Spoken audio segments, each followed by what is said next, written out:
बड़ी बड़ी कंपनियां, हम जब सुबह से घर से निकलते हैं अच्छी सोच लेके निकलते हैं कि घर से निकलकर हम जाए, अच्छा मुनाफा कमाएंगे, घर अच्छा पैसा लेके आएंगे और परिवार का गुजरान करेंगे। लेकिन जब हम पूरा दिन काम करते हैं तो इतना भारी कमीशन और इतना टैक्स, मतलब ऐसे चार्ज लगाते हैं, हिडन चार्ज लगाते हैं। आज तक हमें समझ में नहीं आता किस प्रकार से कौन से चार्ज लगाए जाते हैं। कभी चार्ज बढ़ भी जाता है, कभी कम भी हो जाता है, कभी किराया बढ़ जाता है, कभी कम हो जाता है।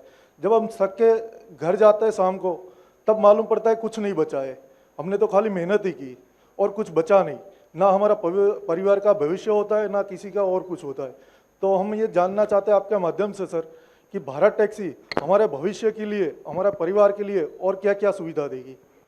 पहली बात, भारत टैक्सी में हिडन कुछ नहीं होगा। एक बात समझिए, जो होगा वो नोटिफिकेशन आपके मोबाइल पर आ जाएगा, तभी होगा, और एक सप्ताह पहले नोटिफिकेशन आएगा। आप मेरी बात ढंग से समझ रहे हैं?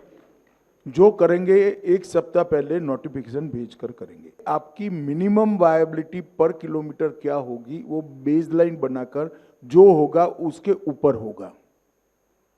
मतलब आप 1 किलोमीटर का आपका रेट 2 रुपया है, मैं काल्पनिक रूप से 2 रुपया कह रहा हूं, तो जो होगा वो 2 रुपया प्लस मुनाफा उसके ऊपर ही होगा, इसके नीचे कभी नहीं होगा।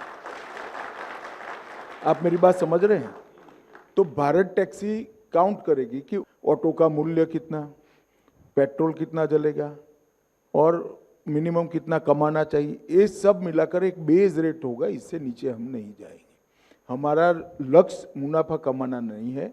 हमारा सारथी, हमारी कोऑपरेटिव का मालिक है, वो अपना घर अच्छे से चला पाए, वो है।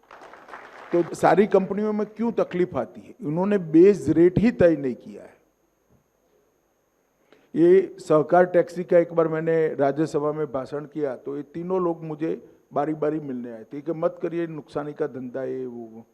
फिर मैंने वैसे ही जानकारी के लिए पूछा कि भाई आपने आपके ड्राइवरों के लिए कोई मिनिमम बेस रेट बनाया है कि नहीं? बेस रेट नहीं है, वो तो उसको अच्छा लगेगा तो आएगा, नहीं अच्छा लगेगा तो मेरे को वो नुकसान करेगा तो it is up to him, मतलब वो उसको देखना है।